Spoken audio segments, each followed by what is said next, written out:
What's going on, my fam sizzles? It's DJ iSizzle. You're listening to Behind the Booth with DJ iSizzle. It is so nice to have you tuning in. I appreciate it greatly.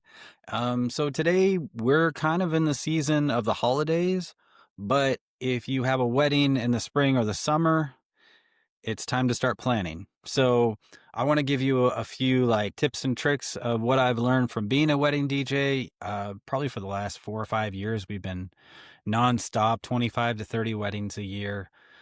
This coming year, it's looking pretty good. We're gonna probably reach the 45 to 50 weddings. So um, I've been extremely blessed and am truly grateful and thankful to be able to be hired as a wedding DJ and to get so many amazing couples that have hired me. And I cannot be thankful enough. And that being said, hiring your vendors for your wedding, do it as early as you can. The best vendors are the ones that get hired before the new year starts.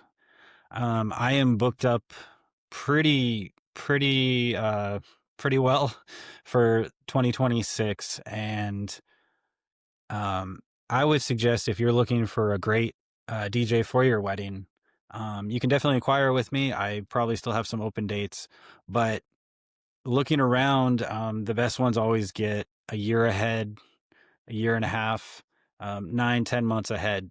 I get hit up a couple of months before certain dates, and I've been hit up 3 or 4 times, and I'm already booked. So I would recommend hiring your DJ early. Um, it's the best. It's probably the best thing you can do. Of course, you're going to want to get your venue first. Venue is the most important thing. Once you get the venue locked in, then you can start hiring your vendors on top of that. And then also, I would say I would really recommend a wedding planner. If you've got more than 100 people, there's a lot to be planned in a wedding, and a wedding planner is really going to be your best. Like, it's well worth the money you're going to spend on a wedding planner. A wedding planner is also going to know a lot of different DJs. They're going to know a lot of different vendors that are really good. They've worked with them before. They understand like the vibe that they bring to a celebration like your wedding. So I've worked with a lot of really good wedding planners this last year, and I would say the weddings that I've been to with wedding planners, my performance has been a lot better than weddings that I worked at without wedding planners. Now, that's not to say you can't have a wedding without a wedding planner. It's just that I would highly recommend one to keep you organized. And then on top of that, once you get your venue locked down, then start to bring in your vendors, like your wedding planner, that's going to help you with all those fine details, and it's really just going to reduce a lot of the load of like a lot of that decision making, because there's a lot of decision making that goes into a wedding. And I would just really, yeah, I would highly recommend a wedding planner. And then beyond a wedding planner, you got to worry about you got to get your food. And if you're going to do desserts, I would say like food, like buffets are really nice. Just in the sense of if you have a double-sided buffet, you're able to get all your guests up and out. If you have 100 guests, I've been in a situation where I release 25 people at a time if it's a single-sided buffet, and you can usually get people through, but if you don't have like a plan for how to get people their food and stuff, a lot of guests, they are there for the food, as well as they're there for you, but a lot of guests, they're making the drive because of you and the food. So if you can get your guests up in a timely manner, as far as a double-sided buffet, I do recommend that, or however you plan on doing the food as well. As far as desserts go, this last couple of years, I've really seen more couples buy a cake that they cut, and then they have like cupcakes and a whole bunch of other desserts for the guests. I know a lot of guests, they like cake, but cupcakes are a great way to make it easy on yourself, make it easy on the guests. Um, that's just kind of something that I've learned. I notice a lot of the times the cake will be left over if some guests, they just don't want cake, they prefer cupcakes. So I have seen cupcakes go over pretty well. So you do get a main cake that you can use for your cutting, and then you can do your cupcakes later. Or if you don't even want to do the cake, I would recommend cupcakes. They're pretty simple, and I do see a lot of couples doing cupcakes more than cakes nowadays as well. As far as the flowers go, I don't really know much about that. That's kind of up to the couple if they want a lot of flowers, what kind of flowers they want. Um, and then as far as the planning for the music and everything, that's something that I handle with the couples. I say, hey, I have an outline I need you guys to fill out. This covers everything. If you guys want me for ceremony, this covers everything from pre-ceremony, music, what kind of vibe you want to start with. Do you want to do more instrumental, like more guitar, more violin, or do you want just like contemporary pop hits, or do you want classic love songs? So all these little details, I include that as far as like you can put your playlist on there. If you have a playlist of favorites you might have worked from, if you have references you want me to work from, I can build playlists based on that. And then we can kind of just go from the ceremony and as far as like what songs you want for your entrance songs, for your wedding party, for the aisle song, the bride entrance song, and then your exit song as well. And then all these little details within that music outline, they go over like where you would like me to start with your exit song. Where do you want me to start with your entrance song? How long do you want from each of these songs? If one of these songs is only 2 minutes, do you want me to loop it, or do you want me to play another song if everybody isn't quite down, down the aisle and into the main area of the ceremony? So these are just those little details that I make sure that I provide to really help with planning to make it a lot easier on the couple. And then from the ceremony, we go into the reception, and that'll be like your cocktail hour. What kind of vibe do you want for your cocktail hour? Do you want it to be more like laid back, or do you want it to be more like pop? Do you want it to be like classic rock?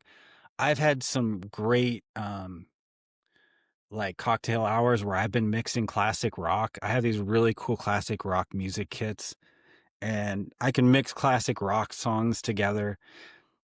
Or I can do like 80s, 90s, I can do 2000s hip hop. I mean, I have so many different like music kits that I can mix a really nice happy hour that really gets your guests like talking and upbeat, as well as like the outline also covers like what kind of levels do you want, like talking levels with the music, do you want it up here with the music, like what are you looking for with your vibe? So when it comes to planning, I've really tried to simplify everything to make sure that all those little details are taken care of on this like simple outline.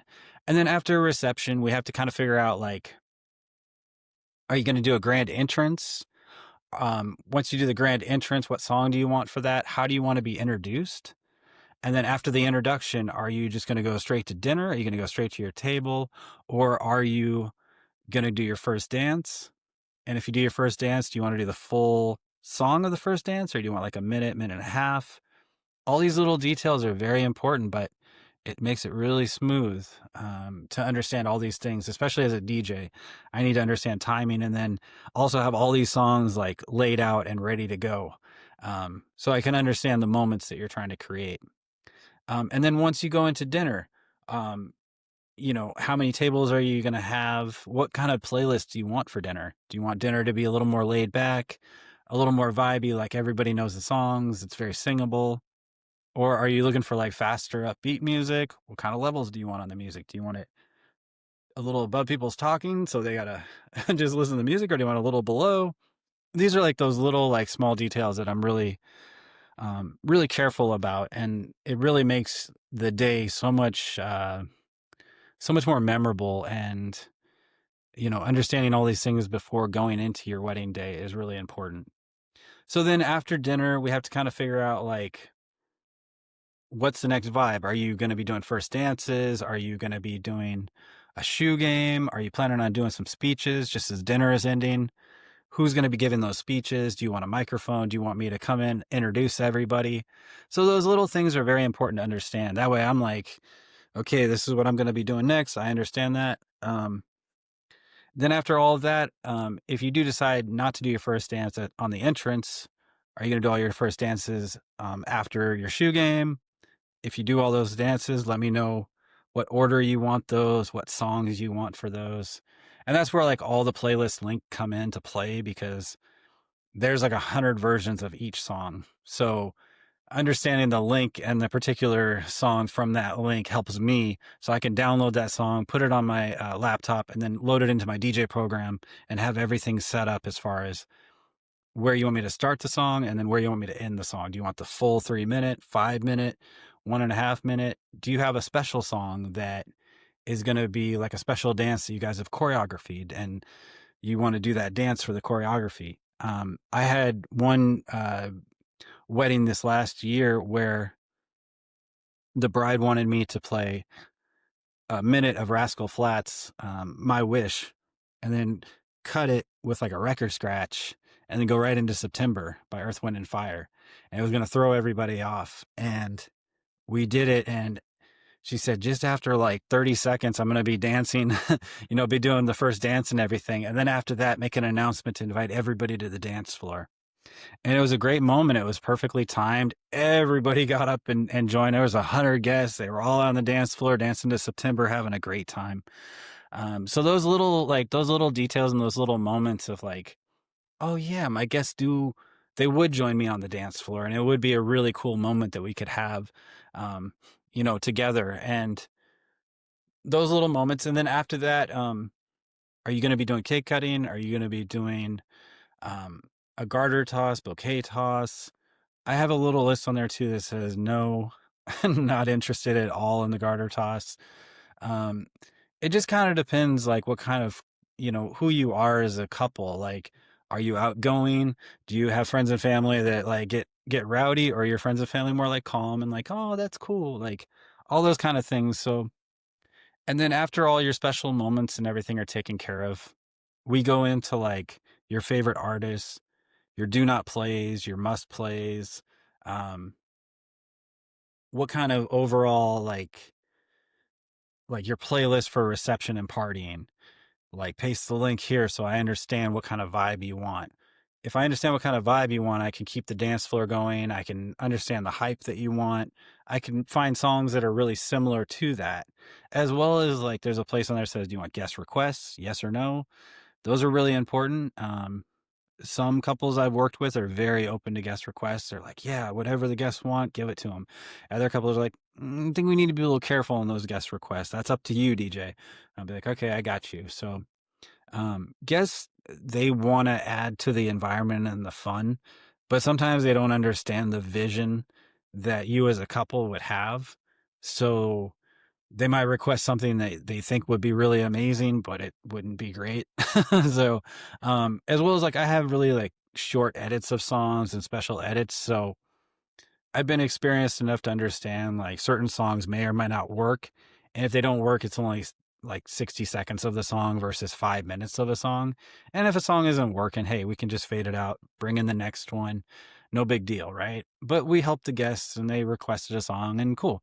But most of the time, guest requests really work well. And I always encourage guest requests because you never know. You never know a guest could request something that um, you guys connected with in 8th grade or something, and it's a special song and no one else knows it, but hey, it's one of your guys' song and you totally forgot about it and all the planning that you had to make, and they remembered it at that moment and you play it and it's just one of the greatest moments. So those are those little things. And then beyond that, we go into the final farewell if you want to do that. I don't know, sometimes sparkler exit, sometimes bubble exit, sometimes firework exit. It really just depends. Sometimes, just play a last song and tell everybody to get out of here. We're good. Those kind of things. So, I do recommend a final farewell song. It really buttons up the evening nicely. And, it's just kind of like a nice overall vibe to kind of go ahead and push people on out. So, yeah, just a few things to think about with planning. I know I kind of talked about the other aspects of the planning and I really like did a deep dive as far as like how I help plan for weddings. So if you do hire me as a wedding DJ, these are like the extensive details that I go into because it's really important that I understand the vision to properly execute that vision for you as a couple. So, all right. This has been DJ iSizzle. We've been talking a little bit about planning, the process. We're still in November, December of 2025. We haven't quite hit 2026 yet, so there's still time to get everything planned and taken care of, but it is always good to look ahead, get as much stuff planned and taken care of before the new year starts, and then you really got to put a rush on everything. But yeah, I hope all these tips and tricks have helped for you.